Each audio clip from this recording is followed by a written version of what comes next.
Hello दोस्तों, आज जो मैं आपको कहानी सुनाने जा रही हूँ ये कहानी है जादुई दो रास्ते का दूसरा भाग। तो चलिए दोस्तों देखते हैं जादुई दो रास्ते का दूसरे भाग की कहानी।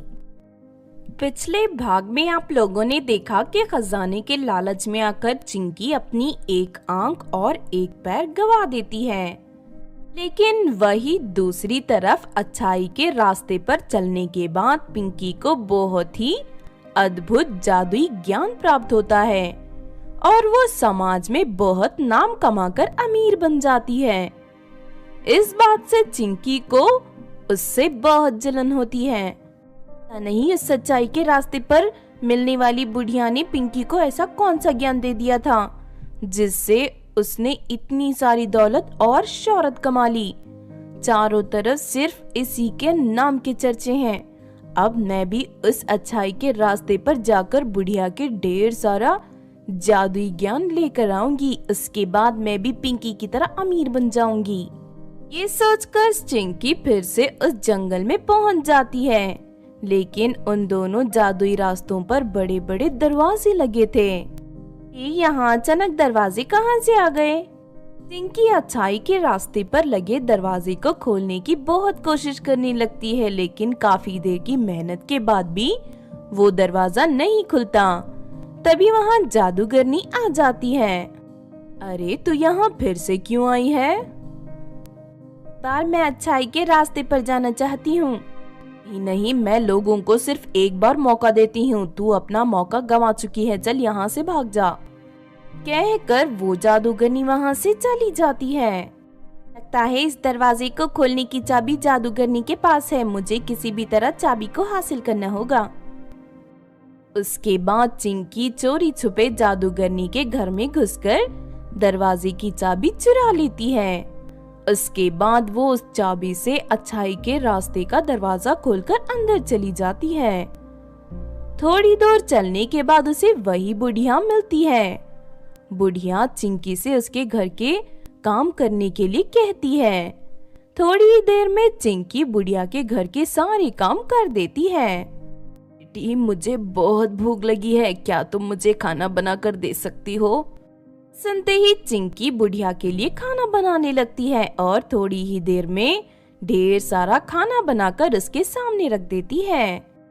देखते ही देखते बुढ़िया सारा खाना खाकर खत्म कर देती है।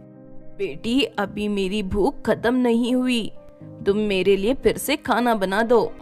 ये फिर से रसोई घर में खाना बनाने पहुंच जाती है। इस बुढ़िया का पेट है या कुआं, इतना खाना खाने के बाद भी इसकी भूख नहीं गई। खैर कोई बात नहीं, एक बार मैं इसे खुश कर दूं, उसके बाद मैं इसे पिंकी की तरह जादुई ज्ञान हासिल करके यहाँ से चली जाऊंगी। थोड़ी देर के बाद चिंकी खाना बनाकर तैयार कर देती है। बुढ़िया फिर से जल्दी जल्दी सारा खाना खाकर खत्म कर देती है। सुनो बेटी, मेरे खेतों में बहुत काम है, क्या तुम वो सारा काम कर सकती हो? बुढ़िया की बात सुनकर चिंकी उसके खेतों में काम करने पहुंच जाती है, लेकिन काफी देर काम करने के बाद चिंकी की हालत खराब हो जाती है। हे भगवान, काम कर कर के मेरे हाथ दुख रहे हैं। ये बुढ़िया तो बहुत काम करवाती है, मन तो करता है इसका गला दबा दूं। फिर सारा काम करने के बाद, सुनिए, मैंने आपका सारा काम कर दिया है, चलिए अब जल्दी से मुझे जादुई ज्ञान की बातें दीजिए। लेकिन बेटी, अभी थोड़ा काम और बचा है, पहले तुम वो काम भी खत्म कर दो। सुनकर चिंकी को गुस्सा आ जाता है और उसका माथा गर्म हो जाता है और वो बुढ़िया का गला पकड़ लेती है। तेरा नाटक बहुत हो गया बुढ़िया, इतनी देर से मैं तुझे बर्दाश्त कर रही हूँ। चल सीधी तरह मुझे जादुई ज्ञान की बातें बता दे, वरना मैं तेरा गला दबाकर तुझे मार दूंगी। पिंकी के इतना कहते ही वो बुढ़िया चुड़ैल में बदल जाती है।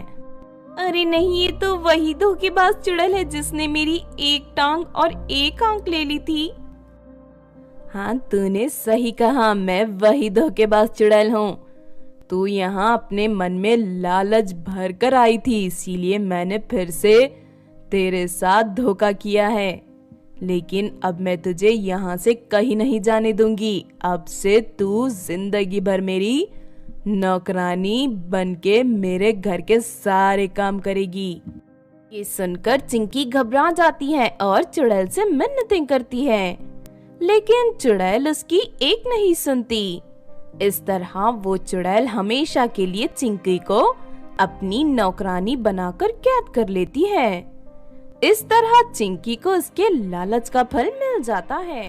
तो आपने देखा दोस्तों जादुई दो रास्ते का दूसरा भाग। इस कहानी से हमें ये सीख मिलती है कि लालच इंसान का सबसे बड़ा दुश्मन है। वो हमेशा उसे बुराई के रास्ते पर ही लेकर जाता है। इसीलिए हमें कभी भी लालच को अपने आसपास नहीं भटकने देना चाहिए। अगर ये कहानी आपको अच्छी लगी हो तो जरूर लाइक करें और हमारे चैनल छोटू टीवी को सब्सक्राइब भी कर लें। और हाँ दोस्तों, हमें कमेंट करके जरूर बताना कि आपको कहानी कैसी लगी। हेलो दोस्तों, आज जो मैं आपको कहानी सुनाने जा रही हूँ ये कहानी है जादुई दो रास्ते की। तो चलिए दोस्तों देखते हैं जादुई दो रास्ते की कहानी। बहुत समय पहले सपनापुर नाम का एक गांव हुआ करता था। उस गांव के पास एक जादुई जंगल था। उस जंगल में जाने वाला कभी लौटकर वापस नहीं आता था। इस डर से कोई भी गांव वाला उस जंगल में जाने की हिम्मत नहीं करता था। फिर एक दिन चिंकी और पिंकी नाम की दो सहेलियां जादुई जंगल में घूमने चली जाती हैं। लेकिन जैसे ही वो दोनों जंगल की सीमा पर कदम रखती हैं कि तभी उन्हें अपने सामने दो रास्ते दिखाई देते हैं। यहाँ तो दो रास्ते हैं, अब हमें किस रास्ते पर जाना चाहिए? दोनों ये सब सोच ही रही थी कि तभी उनके सामने एक जादूगरनी प्रकट हो जाती है। मेरे जादुई जंगल में तुम दोनों का स्वागत है। तुम्हारे सामने दो जादुई रास्ते हैं, एक रास्ता अच्छाई का और दूसरा बुराई का। तुम दोनों को अपने लिए कोई एक रास्ता चुनना होगा। अच्छाई के रास्ते पर तुम्हें एक बुढ़िया मिलेगी जो तुम्हें अनोखा ज्ञान देगी, ऐसा ज्ञान जो तुम्हारी जिंदगी को पूरी तरह बदल कर रख देगा। बुराई के रास्ते पर हमें क्या मिलेगा? बुराई के रास्ते पर तुम्हें एक चुड़ैल मिलेगी, उसके पास ढेर सारा खजाना है। कहो अब तुम दोनों कौन सा रास्ता चुनोगी? मैं तो खजाना लेने बुराई के रास्ते पर जाऊंगी, क्योंकि दुनिया में दौलत ही सबसे अहम है। मुझे उस बुढ़िया के बेकार की ज्ञान की कोई जरूरत नहीं। पिंकी, तुम किस रास्ते पर जाना पसंद करोगी? मैं अच्छाई के रास्ते पर जाऊंगी। मेरी माँ ने मुझे बचपन से सिखाया है कि दुनिया में ज्ञान से बढ़कर कोई चीज नहीं होती। तरह दोनों सहेलियां अपना अपना रास्ता चुन लेती हैं। पिंकी अच्छाई के रास्ते पर चलने लगती है। थोड़ी दूर जाने के बाद उसे एक बीमार बुढ़िया मिलती है। वो बुढ़िया पिंकी से अपने घर के काम करने के लिए कहती है। पिंकी खुशी खुशी उस बुढ़िया की मदद करने लगती है। उसके बाद पिंकी से खुश होकर वो बुढ़िया उसे ढेर सारा ज्ञान की बातें बताने लगती है। दूसरी तरफ चिंकी बुराई के रास्ते पर चलते हुए एक चुड़ैल के पास पहुंच जाती है। वो चुड़ैल एक पैर से लंगड़ी थी और साथ ही उसकी एक आंख फूटी हुई थी। जानती हूँ तुम यहाँ खजाना लेने आई हो। देखो इस जमीन के नीचे ढेर सारा खजाना दफन है। तुम यहाँ खुदाई करके जितना चाहे उतना खजाना ले सकती हो, लेकिन उससे पहले तुम्हें इस एग्रीमेंट पर साइन करना होगा। चिंकी की मन में खजाना हासिल करने का भूत सवार था, इसीलिए वो बिना पढ़े उस कागज पर साइन करके जमीन में खुदाई करना शुरू कर देती है। लेकिन काफी देर खुदाई करने के बाद भी उसे कुछ नहीं मिलता।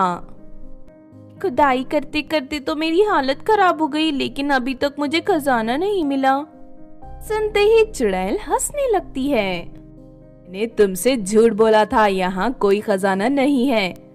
चलो एग्रीमेंट के मुताबिक मुझे अपनी एक आंख और एक पैर दे दो।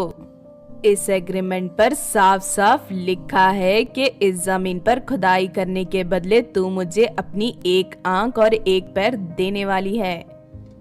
नहीं, मैंने तो एग्रीमेंट पढ़ा ही नहीं, लेकिन तुम्हें इस एग्रीमेंट के बारे में मुझे सब कुछ पहले ही बता देना चाहिए था। खजाने का लालच देकर तुमने मेरे साथ धोखा किया है। हाँ, क्योंकि मैं एक धोखेबाज चुड़ैल हूँ, लेकिन ये सब तेरे लालच की वजह से हुआ है। तुझे एग्रीमेंट पहले ही पढ़ लेना चाहिए था। लगता है तू भूल गई कि तू बुराई के रास्ते पर चल रही है। यहाँ तुझे धोखे के सिवा और कुछ नहीं मिलेगा। ना कहकर चुड़ैल चिंकी का एक पैर काटकर अपने पैर में लगा लेती है और उसके बाद उसकी एक आंख निकालकर उसे अपनी फूटी हुई आंख की जगह लगा लेती है। तुझे बुराई के रास्ते पर चलने का सबक मिल चुका है, अब तू यहाँ से चली जा। फिर थोड़ी देर चलने के बाद दोनों सहेलियां वापस उसी जगह पर पहुंच जाती हैं जहां से उन्होंने चलना शुरू किया था।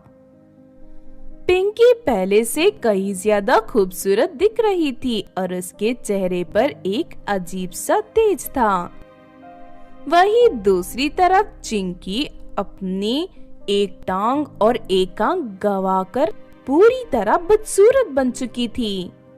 इस तरह दोनों सहेलियों को उनके द्वारा चुने गए रास्ते का फल मिल जाता है। तो आपने देखा दोस्तों जादुई दो रास्ते की कहानी।